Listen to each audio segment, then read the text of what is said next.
Dear students, मैं आप लोग के साथ BSc first year paper 1 unit 3 fungi से रिलेटेड एक टॉपिक सैप्रोलैग्निया को शेयर करना चाहती हूँ। इस टॉपिक में हम लोग प्रमुख रूप से इसकी वर्गीकृत स्थिति, प्राप्ति स्थान, माइसीलियम का स्ट्रक्चर, रिप्रोडक्शन और लाइफ साइकिल को डिटेल में समझेंगे। सैप्रोलैग्निया एक एक्वेटिक फंजाई है जो अर्थात ये पानी में पाए जाते हैं। सिस्टमैटिक पोजीशन अर्थात वर्गीकृत स्थिति। सैप्रोलैग्निया का वर्गीकृत स्थिति एनिक्सवर्थ के क्लासिफिकेशन जो कि 1973 का है, उसके अनुसार kingdom fungi, division mycota, subdivision mastigomycotina, class oomycetes, order saprolegniales, family saprolegniaceae और सैप्रोलैग्निया। अब है ऑकरेंस या प्राप्ति स्थान या हैबिटेट भी कह सकते हैं। सैप्रोलैग्निया एक एक्वेटिक जीनस है जिसके लगभग 30 स्पीशीज पाए जाते हैं। कुछ स्पीशीज सैप्रोफिटिक नेचर के होते हैं अर्थात मृतोपजीवी होते हैं जो कि फ्रेश वाटर में पाए जाते हैं और पानी में रहने वाले डेड इंसेक्ट और डेड प्लांट पार्ट्स के ऊपर ग्रो करते हैं। कुछ स्पीशीज पैरासिटिक नेचर के होते हैं जैसे कि सैप्रोलैग्निया पैरासिटिका, सैप्रोलैग्निया फेरेक्स, जो कि मछलियों के गिल्स के अंदर या इसके स्किन में या उनके अंडों में इन्फेक्शन कॉज करते हैं और उस इन्फेक्शन को साल्मोन डिजीज कहा जाता है। लैब कल्चर, यदि हम लोग सैप्रोलैग्निया को लैब में ग्रो करना चाहें तो किसी डिश में या किसी बीकर में तालाब या लेक से पानी लाकर उसमें डेड फ्लाइज या मीट का छोटा टुकड़ा या हेम्प सीड, भांग का बीज डाल दिया जाए तो कुछ दिनों पश्चात सैप्रोलैग्निया के माइसीलियम ग्रो करते हैं। ये फोटोग्राफ आप देख सकते हैं। पहला फोटोग्राफ है सैप्रोलैग्निया का कॉलोनी फॉर्म किया हुआ है फिश के स्किन के ऊपर, जो जिसको कि हमने साल्मोन डिजीज कहा था। दूसरे फोटोग्राफ में देखिए गिल्स के ऊपर सैप्रोलैग्निया का इन्फेक्शन और तीसरे फोटोग्राफ में हेम्प सीड के चारों ओर सैप्रोलैग्निया का माइसीलियम आप देख सकते हैं। नेक्स्ट है वेजिटेटिव स्ट्रक्चर अर्थात माइसीलियम। सैप्रोलैग्निया का माइसीलियम एसेप्टेड, सिनोसिटिक और ब्रांच होता है। सिंगल माइसीलियम हाइफी कहलाता है। माइसीलियम दो प्रकार के होते हैं। पहला राइजोइडल या इंट्रामेट्रिकल हाइफी, जो कि किसी सबस्ट्रेट के अंदर पेनिट्रेट करते हैं और उससे न्यूट्रिशन एब्जॉर्ब करते हैं। दूसरा एक्स्ट्रामेट्रिकल हाइफी, ये लंबे हाइफी होते हैं जो कि इंट्रामेट्रिकल हाइफी से निकलते हैं और ये हाइफी लंबे, बहुत ज्यादा शाखीय, एसेप्टेड और सिनोसिटिक होते हैं। हाइफा वॉल सेलुलोज का बना होता है और संचित भोजन ग्लाइकोजिन के रूप में पाए जाते हैं। अब हम लोग देखेंगे रिप्रोडक्शन। सैप्रोलैग्निया में रिप्रोडक्शन 3 प्रकार द्वारा होता है। पहला वेजिटेटिव, दूसरा एसेक्सुअल, तीसरा सेक्सुअल रिप्रोडक्शन। पहला vegetative reproduction. Vegetative reproduction 2 method द्वारा होता है। पहला है बाय फ्रेगमेंटेशन या विखंडन।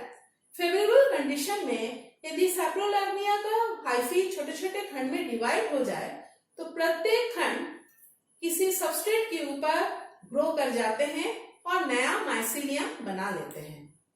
दूसरा है फॉर्मेशन ऑफ गैमी। सैप्रोलैग्निया के माइसीलियम के टिप में या हाइफा के टिप में स्वेलिंग पोर्शन बनते हैं, वो हिस्सा फूल जाता है, उसके अंदर फूड मटेरियल और न्यूक्लियस चले जाते हैं जो कि बाद में मुख्य हाइफी से क्रॉस वॉल के द्वारा अलग हो जाता है और ये हाइफी फिर से किसी न्यू सबस्ट्रेट के ऊपर ग्रो कर जाते हैं। इन हाइफी को क्लेमाइडोस्पोर भी कहते हैं। ये आप फोटोग्राफ में देख सकते हैं। पहला फोटोग्राफ हाइफी या माइसीलियम का है जो कि एसेप्टेड और सिनोसिटिक है।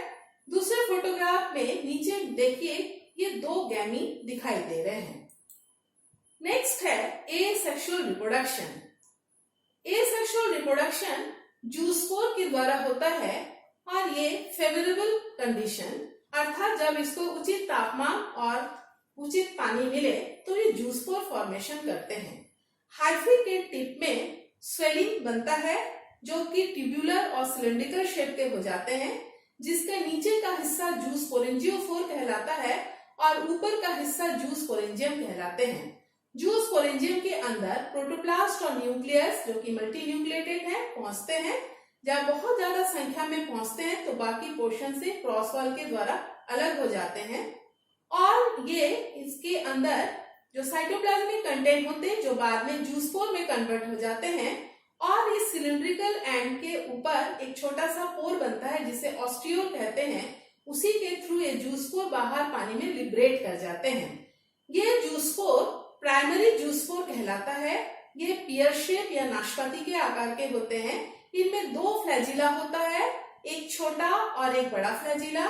छोटा का दिशा ऊपर की ओर होता है, ये पंखे के समान होते हैं, इसे टिंसल फ्लैजिला बोलते हैं। दूसरा फ्लैजिला नीचे की ओर होता है जिसे विप्लैश फ्लैजिला कहते हैं। ये जूस पोर 1 से लेकर 4 घंटा तक पानी में तैरते हैं। उसके बाद ये रेस्टिंग पीरियड में आते हैं। रेस्टिंग पीरियड कुछ घंटों बाद ब्रेक करता है और ब्रेक करने के बाद दोबारा इसमें से जूस पोर बाहर पानी में निकलते हैं। इन जूस पोर को सेकेंडरी जूस पोर कहते हैं। ये जूस पोर किडनी शेप होता है। इसमें भी 2 फ्लैजिला होते हैं, छोटा टिंसल और लंबा फ्लैजिला विप्लैश कहलाता है। ये भी पानी में तैरने के पश्चात रेस्टिंग पीरियड में आ जाते हैं, लेकिन रेस्टिंग पीरियड ज्यादा देर का नहीं होता है और ये जल्दी रेस्टिंग पीरियड ब्रेक होते हैं और इनके जो सिस्ट हैं वो जर्मिनेट करके नया जर्म ट्यूब बनाते हैं जो कि बाद में माइसीलियम में कन्वर्ट हो जाता है। इसमें आप देख सकते हैं स्ट्रक्चर और डेवलपमेंट ऑफ जूस पोरेंजिया और जूस पोर, जिनको डिटेल में यहाँ मेंशन किया गया है। सैप्रोलैग्निया के जूस पोर 2 प्रकार के होते हैं, प्राइमरी एंड सेकेंडरी। इसलिए सैप्रोलैग्निया के जूस पोर को डायप्लैनेटिज्म कहते हैं। अब है सेक्सुअल रिप्रोडक्शन।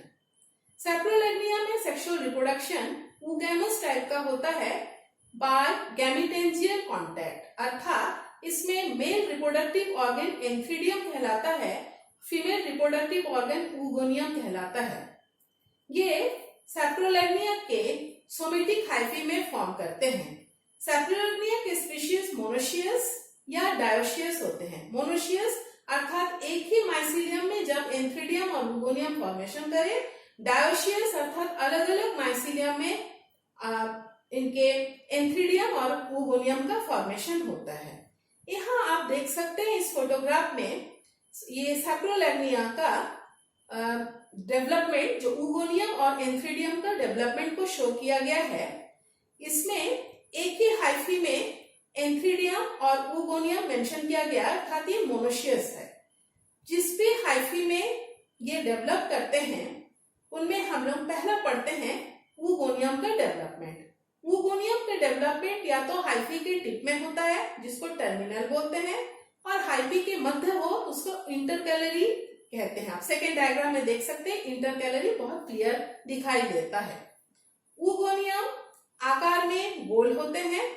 इसके अंदर बहुत सारे न्यूक्लियस प्रवेश कर जाते हैं, लेकिन 4 से लेकर 10 न्यूक्लियस तक बचते हैं।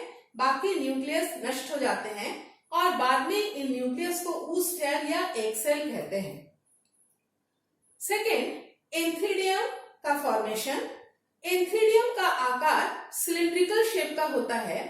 ये या तो ऊगोनियम के दोनों ओर हाइफी में बनते हैं या अलग माइसीलियम में भी ये बन सकते हैं।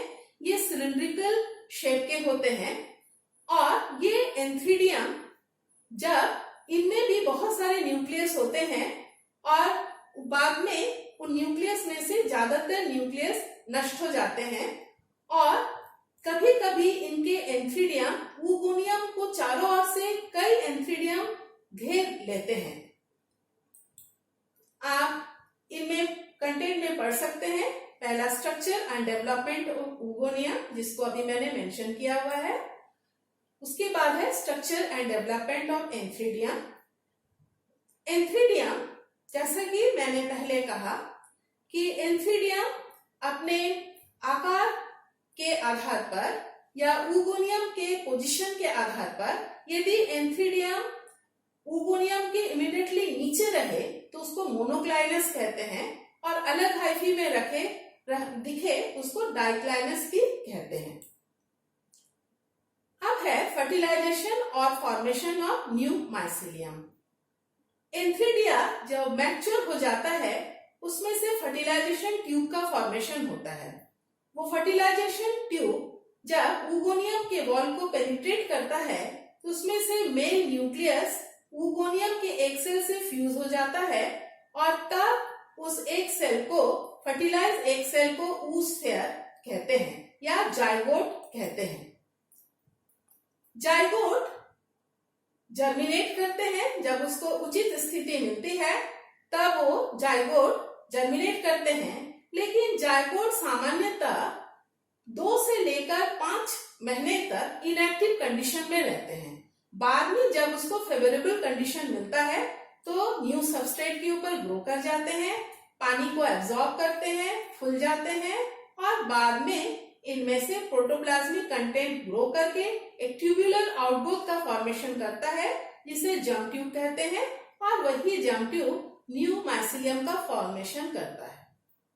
इस फोटोग्राफ में या डायग्राम में आप देख सकते हैं ये सैप्रोलैग्निया का लाइफ साइकिल है जिसको डायग्रामेटिक फोटोग्राफ कहते हैं, अर्थात चित्रित डायग्राम। चित्र की सहायता से जिन डायग्राम को डिस्क्राइब किया जाता है उसको डायग्रामेटिक कहते हैं। आप इसमें देख सकते हैं ऊपर की ओर एसेक्सुअल रिप्रोडक्शन को शो किया गया है जिसका वर्णन मैंने अभी किया। ये है zoosporangium, primary zoospore, resting zoospore, secondary zoospore, cyst का फॉर्मेशन, अगेन जर्म ट्यूब का फॉर्मेशन। नीचे की ओर सेक्सुअल रिप्रोडक्शन को मेंशन किया गया है। इसमें आप देख सकते हैं ये मोनोशियस नेचर का दिख रहा है, ऊगोनियम का पोजीशन टर्मिनल है, उसके नीचे से एंथीडियम का फॉर्मेशन हुआ है।